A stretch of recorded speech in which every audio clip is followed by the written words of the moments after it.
Right, technology sorted, we can begin. Can everybody hear me? I hate fixed microphones, but well, we'll do it like this. Wouter asked me to say a few words at the opening, and he didn't give me any limitations or context except in time. So I'm going to ride all my hobby horses in a totally unabashed manner for the next 15 minutes. So I think what Self is about freedom in many senses of the word, and I'm going to say a few words on what I think we do. Well, we've worked hard and long in the Netherlands, but we have succeeded.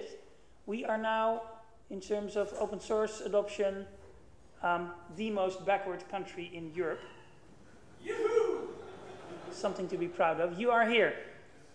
So lots of work to be done. But if you think that's a problem, I think personally that this right now in these days is much more of a problem.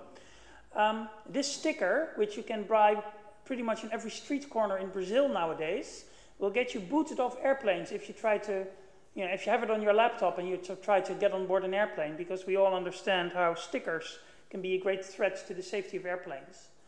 And if you say, freedom of expression or, the right to protest, they say, well, no, that's not our problem. You can't have this sticker on your laptop if you want to be on this flight. Seriously weird stuff. Now it gets even worse. This is a leaked memo from about 2 years ago that has not been reported in the Dutch press at all, but it has been authenticated by many, many sources. It is a British cabinet memo dated from the summer of 2002, and it basically shows that the decision to go to war in Iraq had already been made at that time. Now, how do we know this memo?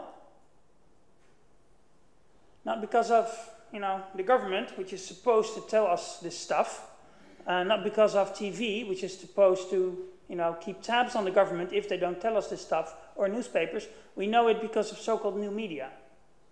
And the new media are enabled by free or open source software and by open standards. Without those, there wouldn't be any new media, and most of us would never be able to get hold of this kind of information. And we would still think that, this war might have been somewhat justified.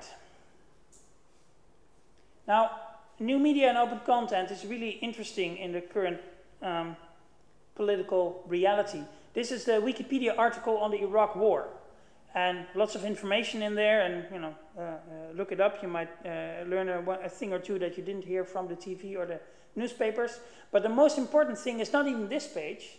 It's the other page. It's the history page of this site. So it's the page in Wikipedia that shows you all the edits that were made over time, over the last few years. And if you trace back all those edits, you can see how the opinion of the Wikipedia community, which is in the end all of us, has changed over several years on this subject. So it started out with, no, it was all justified and Saddam was a very bad person and we really needed to do this. And by now, of course, the consensus is growing that this was a very, very, very bad idea right from the start.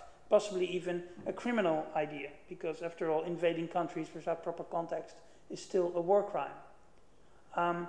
So Wikipedia is a great thing where you can watch history unfold in real time. You can see how public perception changes, how the opinion of people changes. You can see it in real time. You can also see who is trying to hold on to the old ideas and who is introducing the new ones. So it creates the basis for a reputation economy. Now there's a new application, it's called Wikiscanner, that scans who edits what. And it's great. And you can see, employees from the FBI and the CIA who are editing the Iraq article, and of course other people changing it back again. You can see Dutch members of the royal family changing their personal articles in Wikipedia and leaving out some of the less glorious details, stuff like that. So this kinds of open media, which is again enabled by open technologies, is a whole new way of looking at reality. Now, I had a lot of years of history class when I was in school. And history was always, in the Netherlands, it's something that you get the Second World War, The Germans were evil and we were great and heroic and luckily we won, and the end. And then you jump to 1953 and, we have a major flood in the southwest of our country. In between, another thing happened that we, like to forget about, which is that we fought our own little dirty war in Indonesia. And again, the Wikipedia article, and I didn't know this, and I like to consider myself a bit of a student of modern history, but I didn't know this. It was only 2 years ago that our government recognized that the desire of Indonesia to be independent in 1945 was legitimate.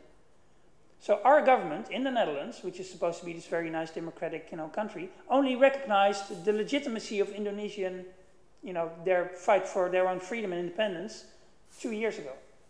So up until 2 years ago, the formal point of our government was that what happened in Indonesia between 1945 and 1949 was justified from the Dutch perspective. It's quite illuminating. So what a great way to teach history. You can always use the latest insights.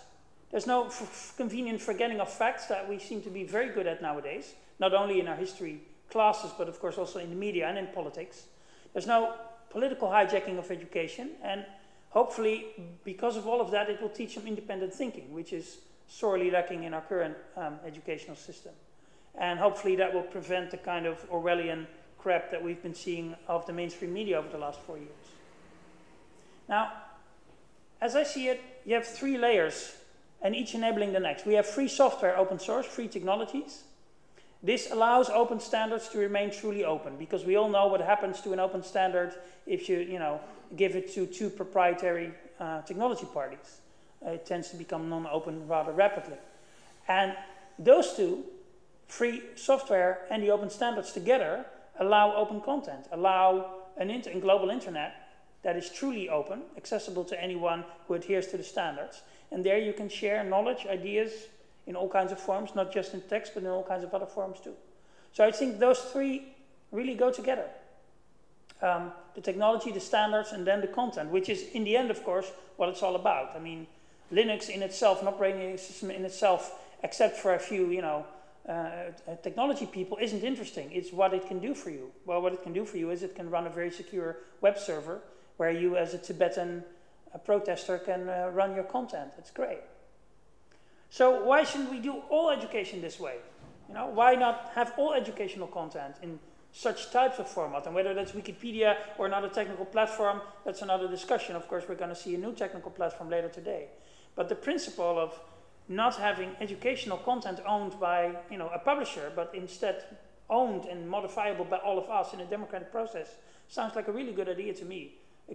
Especially when we see how the media and those publishers have been failing us basically over the last decades. Of course, this way of working, peer review and open, resembles the scientific method, which I think we can all agree has been fairly successful over the last 400 years in uncovering some truth and some useful information. And of course, if we use these little machines, and I have one of those, and we buy them in bulk, their price will go down. That's an e-reader. It has a non-light emitting screen. It runs for a week on a battery. It runs Linux, or the Linux kernel at least. And on a little, flash card, you can store 1,000 or 2,000 books for 20 euros, and of course, double next year. So that can save a lot of trees. And of course, if you buy these things in bulk in a few years, the device will be cheaper than a single printed hardcover book. So I think it's a good idea. And then you can fill it with all this glorious digital content that we together create and own. Now, I offered this idea a couple of months ago to some people. And these are some of the responses I got. And it was fairly typical for Dutch policy discussions. This, oh no, it's a terrible idea because think of all those publishers. I mean, it will be horrible for them. They won't be able to make any money. How would they pay their rent? They have kids, and oh my God, think of the children. And of course, then I was being accused of being an idealist. And whenever that happens to me, I'm always totally plead guilty immediately. And hell yes, I'm an idealist. But the real question is, why aren't you? And I am seriously sick and tired in this country of having to apologize for believing in things like democracy, freedom, sharing, transparent government, stuff like that. Because if you say things like that, then you're an idealist, and that is somehow a bad thing. Seriously.